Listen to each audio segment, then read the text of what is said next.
है एक ऐसे 9 साल के बच्चे की जिसका बचपन किसी नर्क से कम नहीं था, लेकिन उस बच्चे ने हार नहीं मानी और पूरी दुनिया को अपने कदमों पर झुका दिया। चलिए देखते हैं कैसे। तो कहानी की शुरुआत सन 1172 से होती है, जहां हम अभी के नॉर्थ वेस्टर्न चाइना के इलाके को देखते हैं, जिसे उस समय टेंगुट किंगडम के नाम से जाना जाता था, जिसको टेंगुट राजवंश ही चलाता था। यहाँ पर कई सारे मंगोलियन ट्राइब्स के ग्रुप्स रहते थे, जिनके सरदार को खान कहा जाता था। इस ट्राइब्स के खानों की आपस में बहुत गहरी दुश्मनी होती थी, क्योंकि ये सभी लोग पावर में बने रहना चाहते थे, जिसके चलते इनके बीच अक्सर लड़ाइयां चलती ही रहती थी। इन लड़ाइयों में बहुत सारे लोग मारे जाते थे। मंगोलों की दुनिया में कोई नियम कानून नहीं थे, इसलिए इनको एक सुप्रीम खान की सख्त जरूरत थी, ताकि ये सभी लोग एकजुट होकर रह सकें। यहाँ से सीन शिफ्ट होता है और हम एक आदमी को देखते हैं जिसका नाम येसुई था, और ये चाइना के वेस्ट साइड से एक छोटा मोटा खान था। इस समय येसुई एक सफर पर निकला था। उसके साथ उसका 9 साल का बेटा तेमुजिन भी था। दरअसल येसुई अपने बेटे के लिए एक वाइफ ढूंढने के लिए निकला था। रात होने पर वो अपने दोस्त के ट्राइब पर आराम करने के लिए रुकते हैं। वहीं जब तेमुजिन अपने घोड़े के पास खड़ा होता है तो उसके पास एक छोटी लड़की आती है जिसका नाम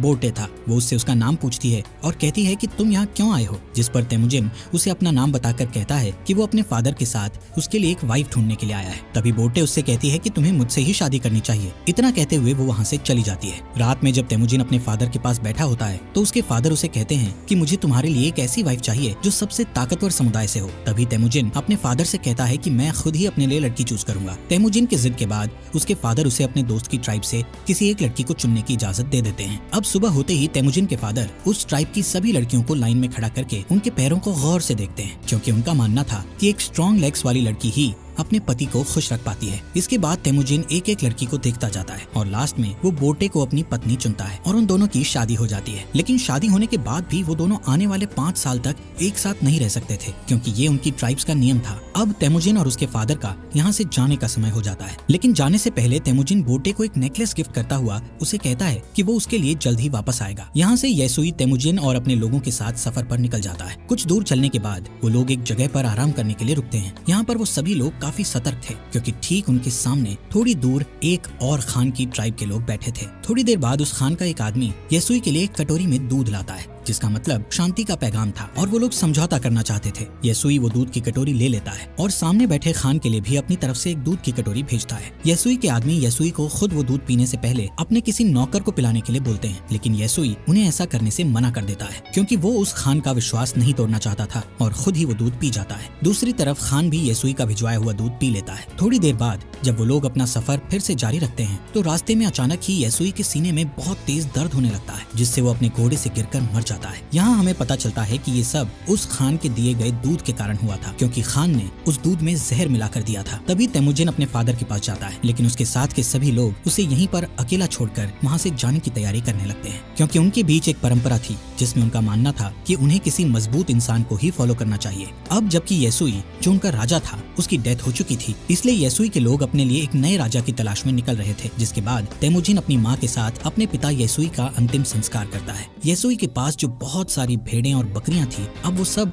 येसुई के सबसे खास सैनिक, जिसका नाम टारगुटाई था, उसने रख ली थी। ये देखते हुए तेमुजिन की माँ उसे बद्दुआ देते हुए कहती है कि मेरा बेटा एक दिन तुम्हें ढूंढकर जरूर मारेगा। टारगुटाई ये सुनकर सोच में पड़ जाता है कि कहीं आगे चलकर ये बच्चा उसे सच में ना मार दे, इसलिए वो उसे उसी वक्त मारने के लिए आगे बढ़ता है। लेकिन मंगोलों में एक रिवाज था जिसके हिसाब से किसी को मारने से पहले वो उसकी हाइट को उनके रथ के पहिए से नापते थे, और वो कभी भी बच्चों को नहीं मारते थे। जब टारगुटाई तेमुजिन की हाइट को उनके रथ के पहिए से नापता है तो उसकी हाइट कम निकलती है, और तेमुजिन अभी बच्चा था इसलिए वो बच जाता है। लेकिन टारगुटाई उसकी माँ को बोलता है कि वो अगले साल तेमुजिन को मारने जरूर आएगा, और तब तक उसकी हाइट और उम्र भी बढ़ चुकी होगी। कुछ महीनों बाद जब सर्दी आ जाती है तो तेमुजिन के पास छुपने के लिए कोई भी जगह नहीं थी। तभी उसे अपने फादर की बात याद आती है कि उन्होंने कहा था कि गॉड टेंगरी उनकी बुरे वक्त में मदद जरूर करेंगे। इसीलिए वो उस सीक्रेट माउंटेन की तरफ जाने लगता है, लेकिन रास्ते में अचानक उसका पैर बर्फ से जमी झील पर टिक जाता है और वो उस झील के अंदर ठंडे पानी में गिरकर डूबने लगता है। वो डूबकर मरने ही वाला था, लेकिन तभी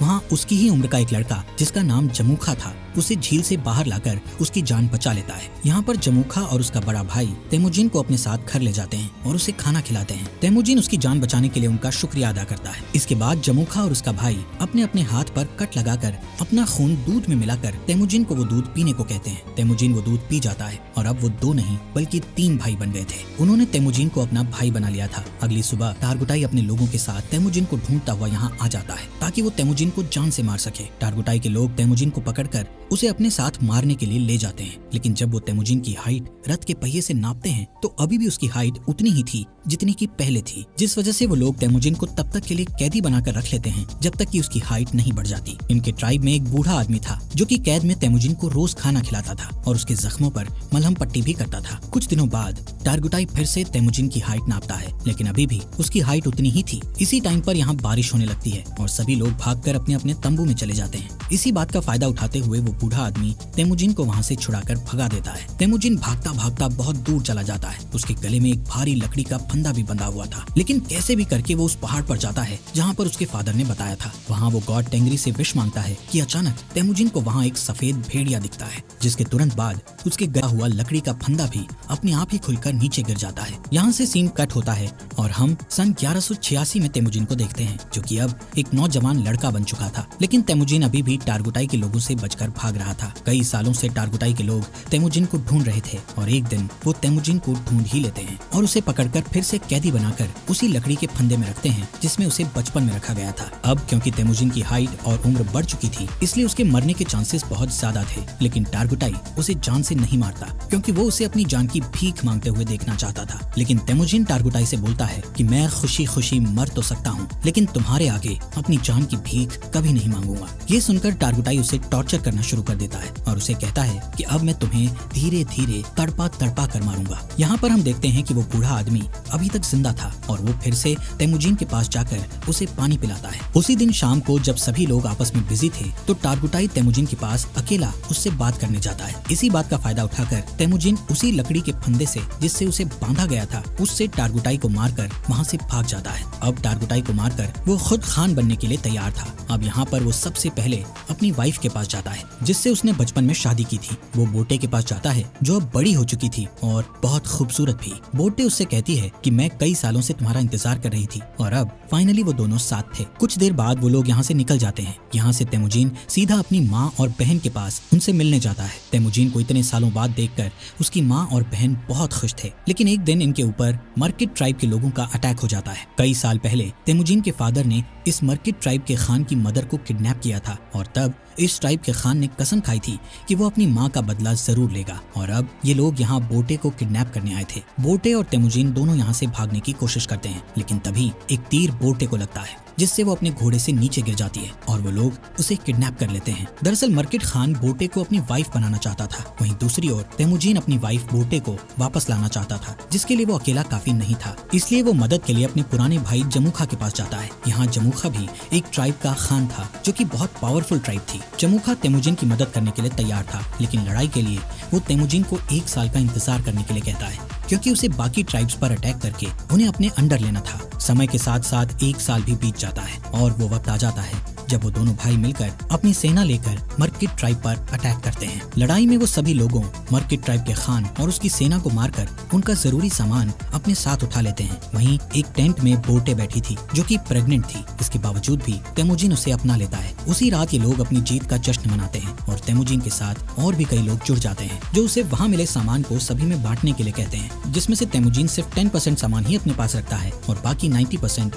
वहाँ के लोगों में बांट देता है। तेमुजिन उन मरे हुए लोगों के परिवारों को भी कुछ सामान देता है जिन्होंने लड़ाई में अपनी जान गंवाई थी। तभी यहाँ जमुखा के 2 लोग ये सब देखते हैं और तेमुजिन की ट्राइब के साथ जुड़ जाते हैं। अब क्योंकि मंगोल्स में शुरू से ही ये नियम था कि वो अपने खान को खुद ही चुन सकते थे, जिसमें जमुखा चाहकर भी कुछ नहीं कर सकता था। लेकिन ये देखकर कि उसकी ट्राइब के 2 लोग तेमुजिन की ट्राइब में चले गए हैं, उसके मन में तेमुजिन के खिलाफ दुश्मनी बढ़ जाती है। नेक्स्ट सीन में तेमुजिन के आदमी जमुखा के आदमियों को उनके घोड़े चुराते हुए देख लेते हैं। तभी जमुखा के आदमी बचकर वहाँ से भागने लगते हैं, जिसके बाद तेमुजिन के आदमी गुस्से में गलती से उन्हें जान से मार डालते हैं। लेकिन जब वो लोग जमुखा के उन लोगों को देखते हैं तो उन्हें पता चलता है कि उनमें से एक आदमी जमुखा का बड़ा भाई था और अब जैसे ही जमुखा को इसके बारे में पता चलता है तो वो तेमुजीन को जान से मारने की ठान लेता है, क्योंकि उसे अपने भाई की जान का बदला लेना था, जिसके लिए जमुखा आसपास के और ट्राइब्स के खानों से हाथ मिला लेता है और अपनी एक बड़ी ट्राइब बनाकर तेमुजीन की ट्राइब पर अटैक कर देता है। तेमुजीन जानता था कि वो लोग ये जंग नहीं जीत सकते, क्योंकि उसके पास इतने सैनिक नहीं थे जितने जमुखा के पास थे।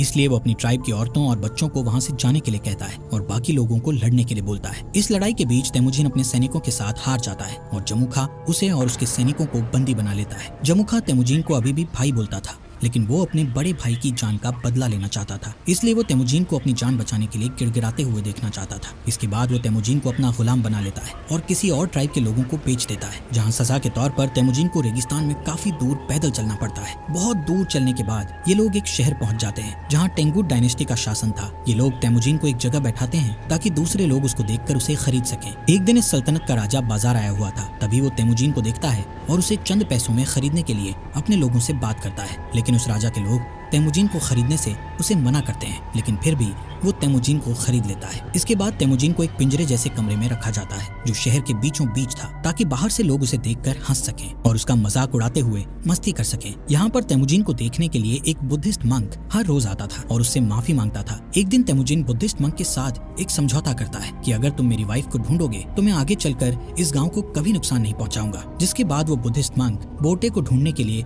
रेगिस्तान में निकल जाता है, लेकिन बुद्धिस्ट मंक एक बूढ़ा इंसान था, इसलिए वो गर्मी के मारे बेहोश होकर वहीं मर जाता है। वहीं खुशकिस्मती से बोटे को उस मरे हुए बुद्धिस्ट मंक के पास वही नेकलेस मिलता है जो उसे तेमुजीन ने दिया था, जिससे उसे पता चल जाता है कि तेमुजीन अभी भी जिंदा है। इसके बाद बोटे अपने पति को ढूंढने के लिए शहर में निकल जाती है और यहाँ पर उसे तेमुजीन एक पिंजरे में बंधा हुआ मिलता है। उसी रात बोटे यहाँ के सिपाही को रिश्वत देकर तेमुजीन को यहाँ से भगा लेती है और तेमुजीन देखता है कि उसका बेटा बड़ा हो चुका है और बोटे की एक बेटी और भी है। बोटे तेमुजीन को घर ले आती है। यहाँ अब पूरा परिवार हंसी खुशी रहने लगता है। एक दिन बोटे तेमुजीन से कहती है कि सभी मंगोल्स एक जैसे ही होते हैं, सभी चोरी करते हैं और एक दूसरे को मारते हैं। मंगोल्स के लिए ये चीज एक आम बात है, लेकिन बोटे की इस बात का तेमुजीन पर बहुत गहरा प्रभाव पड़ता है और वो अपनी फैमिली को छोड़कर वहाँ से निकल जाता है। वो डिसाइड करता है कि अब वो सभी ट्राइब्स को मिलाकर एक नया मंगोल राज बनाएगा, जिसमें सभी के बीच नियम और कानून होंगे। तेमुजीन अब डिसाइड कर चुका था कि अगर इस काम को पूरा करने के लिए उसे किसी की जान भी लेनी पड़े तो वो पीछे नहीं हटेगा। वो 3 नियम बनाता है, जिसमें पहला नियम था कि औरतों और बच्चों को कभी नहीं मारा जाएगा, दूसरा नियम था कि दुश्मन से मरते दम तक लड़ा जाएगा और तीसरा नियम ये था कि कोई भी अपने खान को धोखा नहीं देगा। यहाँ से सीन कट होता है और हम सन 1196 को देखते हैं, जहाँ कई साल पहले तेमुजीन ने कसम खाई थी कि वो मंगोल की बड़ी आर्मी बनाएगा और अब उसने बहुत सारे ट्राइब्स को जीतकर एक साथ जोड़कर एक बड़ा मंगोल बना लिया था। अब उसके रास्ते में एक ही रुकावट थी जो उसको राजा बनने से रोक रही थी, और वो रुकावट और कोई नहीं बल्कि उसका भाई जमुखा ही था। जमुखा के पास भी एक बहुत बड़ी आर्मी थी और वो दोनों एक जंग के मैदान में अपनी पूरी आर्मी लेकर लड़ाई के लिए तैयार थे। यहाँ पर तेमुजीन जमुखा को उसका भाई होने के नाते उसके साथ जंग करने के बजाय उसको समझाना चाहता था, लेकिन जमुखा जल्दबाजी में बिना कुछ सोचे समझे अपने बहुत सारे सैनिकों को लड़ाई के लिए भेज देता है, जिसके नतीजे में उसके सभी सैनिक मारे जाते हैं। कई घंटों तक लड़ने के बाद तेमुजीन आखिरकार उससे जीत जाता है और जमुखा के साथ उसके कई सारे आदमियों को जिंदा कैद कर लेता है। तेमुजीन जमुखा के बचे हुए सिपाहियों को मारने की बजाय उन्हें अपनी आर्मी में शामिल कर लेता है। यहाँ पर तेमुजीन जमुखा की ट्राइब में उसी बूढ़े आदमी को देखता है जिसने तेमुजीन की मदद की थी। तेमुजीन उस बूढ़े आदमी को अपनी ट्राइब का एडवाइजर बना देता है। रात को तेमुजीन जमुखा के पास आकर बैठता है और उसे कहता है कि भाई, ये जो अपना अपना राज बड़ा करने का लालच है, ये आज उन्हें जिंदगी के ऐसे मोड़ पर ले आया है कि उन्हें अब एक दूसरे की जान लेनी पड़ रही है। जमुखा तेमुजीन से कहता है कि अगर मैं तुम्हारी जगह पर होता तो मैं अपने दुश्मन के सभी सिपाहियों को मार गिराता। दोस्तों, इस बात से हमें ये पता चलता है कि तेमुजीन और जमुखा की सोच कितनी अलग थी। इस बातचीत के बाद तेमुजीन अपने भाई जमुखा को माफ कर देता है और उसे यहाँ से जाने के लिए कहता है। इसके बाद हम बोटे को देखते हैं जो तेमुजीन के पास आई हुई थी। तेमुजीन बोटे और अपने बच्चों को देखकर बहुत खुश होता है। यहाँ से सीन शिफ्ट होता है और हम सन 1206 में तेमुजीन को देखते हैं, जो इस समय सारे मंगोल्स का खान बन गया था, जिसका नाम गेंगीज खान पड़ गया था और उसे एक और नाम से भी जाना जाने लगा था, जो कि था चंगेज खान। इसके बाद उसने पूरे के पूरे टेंगुट साम्राज्य का खात्मा कर दिया था और एक नए सिरे से साम्राज्य की स्थापना की। उसने मोनेस्ट्री शहर को उस मंक की आखिरी इच्छा समझकर छोड़ दिया, क्योंकि उस मंक ने तेमुजीन से कहा था कि अगर मैं तुम्हारी पत्नी को ढूंढकर तुम्हारे बारे में बता दूं तो तुम इस मोनेस्ट्री शहर को तबाह नहीं करोगे। और आगे चलकर ये मोनेस्ट्री शहर मंगोल साम्राज्य का फाउंडर बना, एक ऐसा साम्राज्य जो कि इतिहास के सबसे बड़े साम्राज्यों में से